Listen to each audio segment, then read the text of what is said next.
So I've been here with a wonderful group of people. We've been writing memoir and looking at our own spiritual evolution through the stories of our lives. And I just want to thank you all. What a rich and wonderful time to be with you and hear your stories. And I'm so glad we're all here to really witness Mataji's story. Wasn't that fabulous?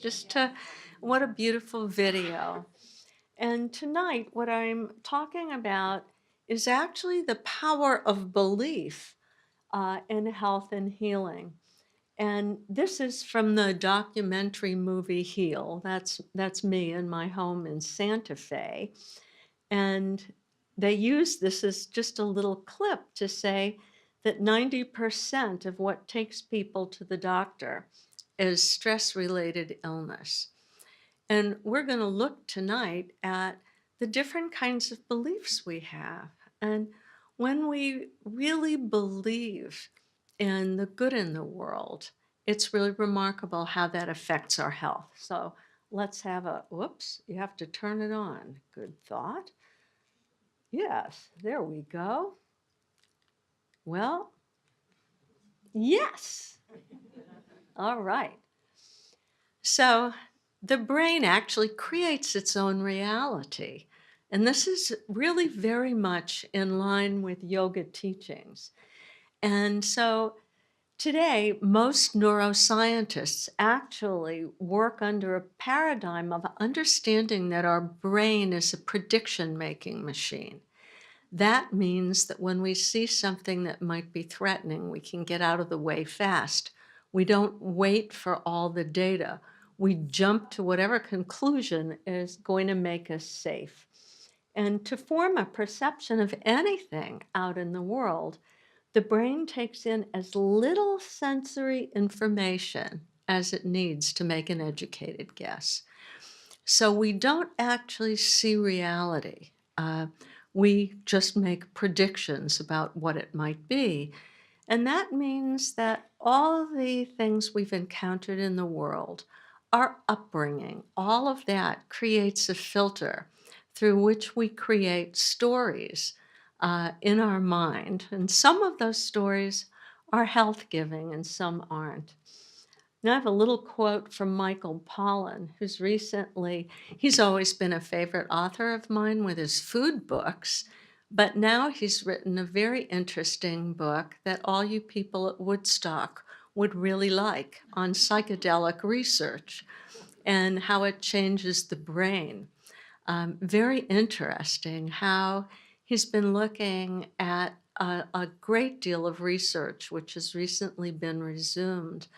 And I've been really interested in the research with people who have cancer. There was a wonderful study at Johns Hopkins and NYU that looked at people who had diagnoses of cancer that was possibly going to be fatal for them. And they were given in the hospital setting psilocybin. And many of them had mystical experiences and experiences of divine union. And 80% of them, 6 months later, had no fear of death. Their anxiety was reduced, their depression was reduced. And the mode of action of this in the brain is very interesting because it tunes down a part of the brain called the default mode network.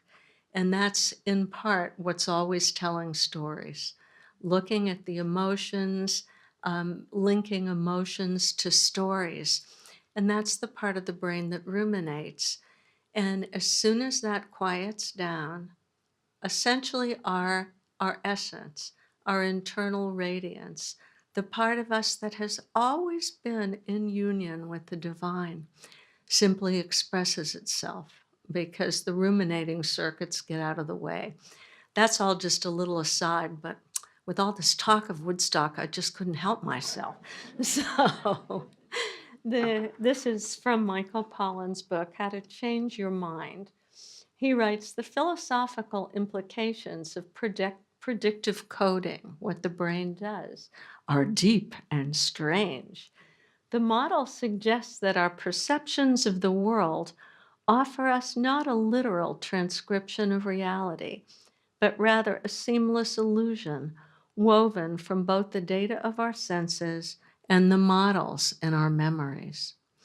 So I've always been fascinated by how modern science and really recapitulates ancient wisdom, but with the latest brain scan techniques and other things. So I want to give you a little history of how the mind affects the body.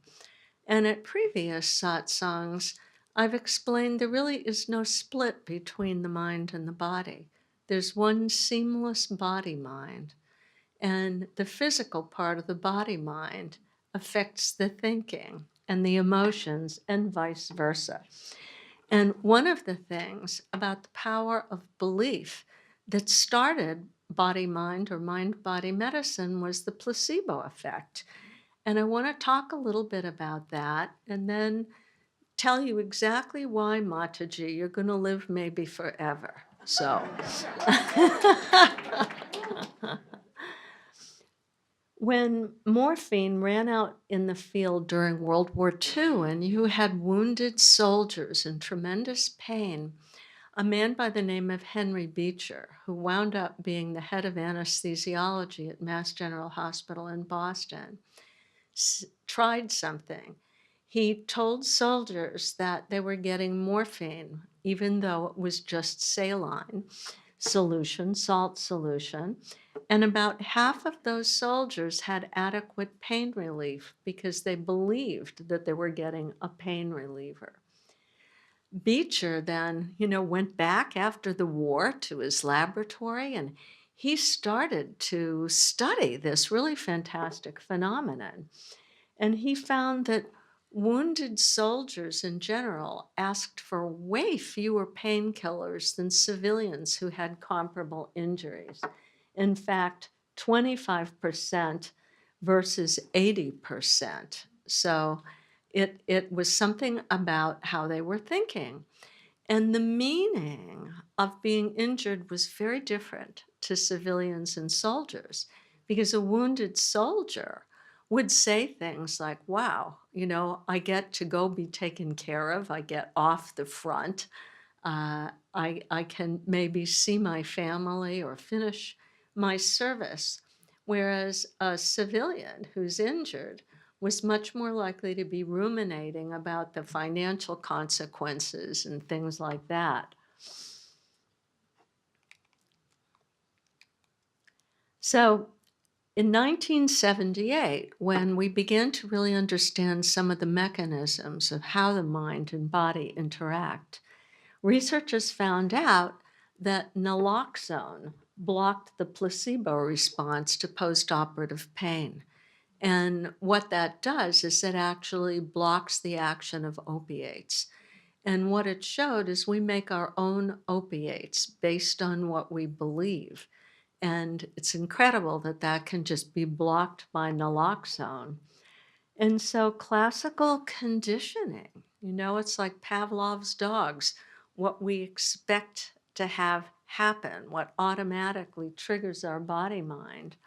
What we expect and the meaning we give to things has everything to do in how we respond to life and how our brain makes predictions. Isn't that so cool? I love that. Okay, so there is a very amazing and wonderful psychologist. She is a woman, and she's the longest teaching woman in the Department of Psychology at Harvard. Her name is Ellen Langer, and she practices what many people call the psychology of possibility. There are many possibilities. And this is a quote from a New York Times Magazine article about Ellen, who I've had the pleasure to know for many years. And Ellen, I don't know how long ago, maybe 10 years ago, when she was maybe in her 60s, started to paint amazingly whimsical pictures of dogs. She's always doing something new, very curious and creative. So by the 1970s, this is from Bruce Grierson in the New York Times Magazine, he wrote, Langer had become convinced that not only are most people led astray by their biases, but they're also spectacularly inattentive to what's going on around them. They're just not there, as she puts it. When you're not there, Langer reasoned, you're very likely to end up where you're led. And she set up a number of studies to show how people's thinking and behavior can easily be manipulated with very subtle suggestions, subtle primes. So Ellen has worked with a very interesting group of health psychologists from Yale that I'll talk about in a moment. And she's trained a lot of wonderful students. One of the first studies of Ellen's that I became aware of is called counterclockwise, literally becoming younger, Mataji. And here's what she did. Back in 1981, she found that she could use a monastery in Peterborough, New Hampshire. And she brought men there in their 70s and 80s. And they lived there for 5 days. And she set the place up to look just as it had looked when they were in their prime. And there were cars from that era. They had, at that point, cassette tapes and television, but they'd see movies from that era. They had magazines and newspapers. And she split the group of men into two halves. One half was told just to reminisce about, 1959 when they were in their prime. And the other group was really told, really embody it. And they were like talking about the news of the day and singing the songs of the day and all of that. And what happened was both groups improved in both well-being and physical function, but the group that really embodied being back in 1959 really improved even more. And this is what Ellen wrote. She said, at the end of the monastery study, I was playing football, touch, but still football, with these men, some of whom gave up their canes. It's not our physical state that limits us. It's our mindset about our own limits, our perceptions that draws the lines in the sand. Don't you think? So Alia Crum was a student of Ellen Langer, and she is now quite a well-known, excellent psychologist herself who designs wonderful studies. I wanted to show you this video of one of her studies so you can really see the perception effect, mind-body effect yourself. So here it is. It was made by NPR. I hope here it is. There it is. That with the nutritional label, trying to discern, are you good or are you bad? But here's the thing you probably haven't considered. Labels are not just labels. They evoke a set of beliefs. That's Alia Crum. See, Crum had spent years studying the placebo effect. And she figured that food labels might work the same way. And so to test her idea, Crum created a huge batch of milkshakes.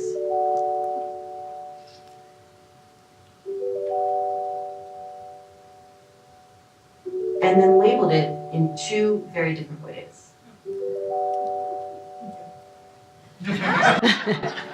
Then, as people drank the milkshakes, she had nurses monitor their levels of this hormone called ghrelin. People in the medical field call it the hunger hormone. Basically, when you have not eaten anything, ghrelin levels in the stomach rise, which signals to the brain that it is time now to seek out food.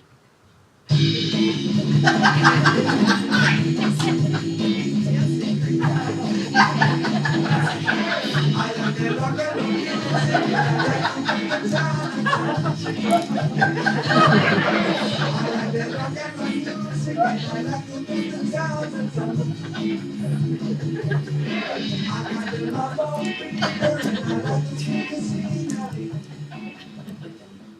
after that rise, say you have a big meal. Ghrelin levels are going to drop a lot. And what that does is it signals to the mind, you've had enough here, and I'm going to start revving up the metabolism so we can burn the calories that were just ingested. But Pittsburgh, those who believed they were drinking the indulgent shake responded as if their bodies had eaten 3 times more. So what people believed about their milkshake came true. If they thought it was fattening, they felt they'd eaten more, and their digestion was affected. Their ghrelin levels dropped 3 times more. So to summarize, you may be able to change your metabolism with your mind. So in theory, if you want to lose weight, you could try eating healthy food with an indulgent mindset. You feel fuller and your metabolism. If that's actually going to help you lose weight, they'd advertise as fattening, not fat-free.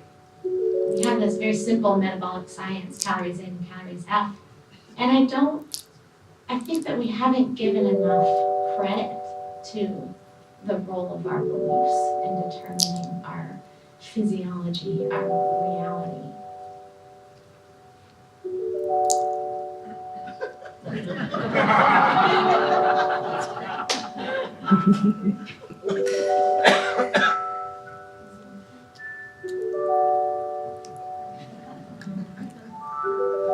Pretty cool, huh? So, kudos to Alia Crum. She did another study. She did this fascinating study with Ellen Langer, and they did it with women who were cleaning hotel rooms. That was their job. And essentially, they told one group of women, they gave them a presentation and said, hey, you're getting enough exercise. According to the Surgeon General's report, everything you're doing to clean is fantastic exercise. And the control group, they gave some kind of seminar, but they didn't tell them that their cleaning was really exercise. And the group who was told the cleaning was great exercise lost weight, had a better body mass index, hip to waist ratio, blood pressure, body fat, and all of that. And so it's fascinating. Obviously, exercise has a primary effect on the body, but it also has a placebo effect. And I think one of the interesting things about that, I had my genetic testing done years ago when it had just started by a group called Pathway. It was the Pathway Fit, Pathway Genomics. And they told me that I have a gene that very few people actually have that will cause me to lose lots of weight if I exercise. And so, ever since then, I swear I have more muscle mass and have kept my weight down because every time I get on my exercise bike, I think other people would not lose weight from what I'm doing. But I am special. I have the gene for that. So, mind over genetics. Here's the other thing. Your genes are not the last story. We know now, and I think maybe last year or some year, I've been here 5 years in a row, something like that. I talked about epigenetics, and that is how the environment, what you think, what you eat, what you breathe, the company you keep, all affects your genes. It's the control panel. The genes are just blueprints, and they can either make the proteins they're supposed to make, or they can be silenced by things like your beliefs. So here's the aging study that is just amazing to me. So Becca Levy is a professor of public health at Yale, and Here's what she's done, a whole lot of research over the last 20 years or so. She found that people who had positive self-perceptions of aging, and I heard you, Mataji, talk in that about how you feel perfectly young, that why not keep working? What else would you do? It's wonderful. So people who think like you do live on average 7.5 years longer than those with less positive attitudes about aging. And this now is an interesting epigenetic study because there's a certain configuration of genes, something called the ApoE4 allele, if you have multiple copies of this gene, that predisposes to dementia and heart disease. And so here's what Becca Levy and her group did. They found that positive attitudes about aging actually reduce the risk of dementia, including in this group that was genetically predisposed to develop dementia. And the risk was reduced not a little, but by 50%. So that's really a huge effect. So, and that was right when the participants were in their 70s and at a time that it was a very high risk of beginning to develop dementia. So the individuals in the positive age perception group were also 44% more likely to recover from a severe disability, from accidents, from broken hips, from things that often, signal a decline for elders. And it's wonderful to know that positive perceptions of aging means you're going to recover faster. Okay, last little bit. If the power of positive belief heals you, the power of negative belief can make you sick or even kill you. So the opposite of the placebo effect, the good stuff, is the nocebo effect, the bad stuff. So here the guys will be particularly interested in this. There's a drug called Finasteride, which is given to men to relieve symptoms of prostate disease. And here's the thing, it's this can cause erectile dysfunction or ED. So in this study, they told half the men who got it that it could cause ED, and they told the other half nothing about that. 44% who believed that this drug could cause erectile dysfunction developed it, compared with only 15% of the men who didn't have that belief.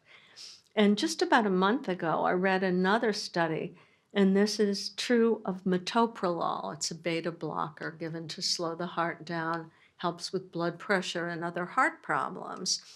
And it turns out lots of times the doctor will say this causes ED. And it turns out if people aren't told it, almost nobody develops ED. Oh. So your doctor can curse you. I think about like watching CNN. First, it's obvious there's nothing on there but drug commercials, and probably nobody younger than 60 is watching it anyhow. But it's incredible, all of the side effects. Take this drug, it will kill you. There's one, I forget the name of it because I was too shocked to remember. It basically causes your penis to shrivel up and fall off. They actually say that on the television. And that I would say is a bad nocebo kind of suggestion.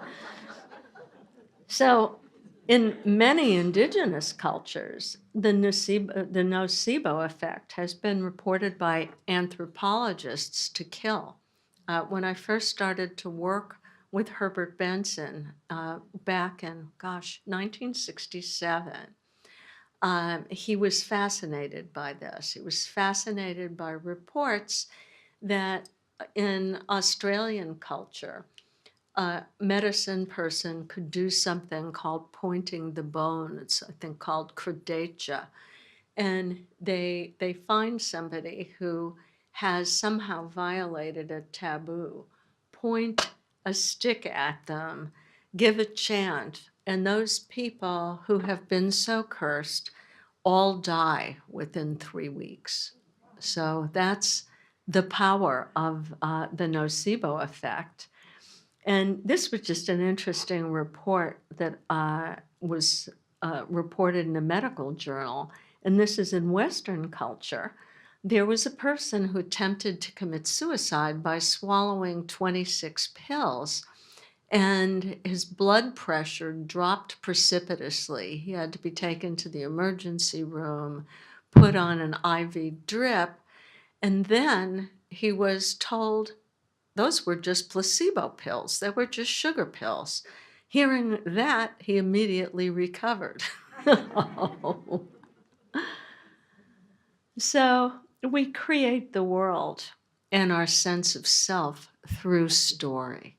And, as the Buddhists are telling us, at some point you have to let go of your story and transcend all of the good and all of the bad and just come to rest in that beautiful Satchitananda, the divine consciousness and bliss. And that is a wonderful thing. But for many of us, we're a long way from that point. So you might as well tell yourself good stories instead of bad stories so that you can live long enough to become enlightened. And frequently, when I teach story, I begin or end with this slide that abracadabra, what we all used as children when we wanted to cast a magic spell, is actually an Aramaic phrase of intentional manifestation. I will create abra as I speak cadabra. So speak of love and speak of goodness and own your potential and decide you too can be of service all your long and healthy life, and we'll all be happy together and be ambassadors of love. Thank you very much.